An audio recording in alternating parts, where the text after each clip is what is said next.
ఇక విద్యా సమస్యలపై మంత్రి సమావేశం నిర్వహించాలి. ఏపీటీఎఫ్ పాఠశాల విద్యలో అకాడమిక్ సమస్యలు, ఉపాధ్యాయుల ఉమ్మడి సర్వీసు నిబంధనలపై విద్యాశాఖ మంత్రి లోకేష్ వెంటనే సమావేశం నిర్వహించాలని ఏపీ ఉపాధ్యాయ సమైక్య అధ్యక్ష ప్రధాన కార్యదర్శులు హృదయరాజు, చిరంజీవి కోరారు.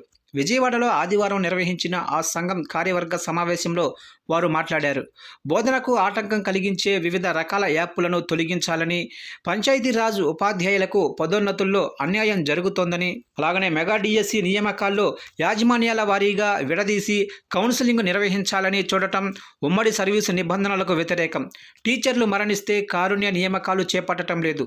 అంతర జిల్లా బదిలీలను వెంటనే నిర్వహించాలి. ఇక డిఎస్సి 2003 ఉపాధ్యాయులకు పాత పెన్షన్ విధానం అమలు చేయాలి. లేని పక్షంలో ఈ నెల 25న విజయవాడ ధర్నా చౌక్లో భారీ ధర్నా చేపడతాము. ఈహెచ్ఎస్ ద్వారా వైద్యం అందేలా చర్యలు తీసుకోవాలి. ఇక 12వ పీఆర్సీ ఏర్పాటు చేసి పెండింగ్ డిఏలు విడుదల చేయాలి. ఉద్యోగులకు బకాయిలు చెల్లించాలి అని డిమాండ్ చేశారు.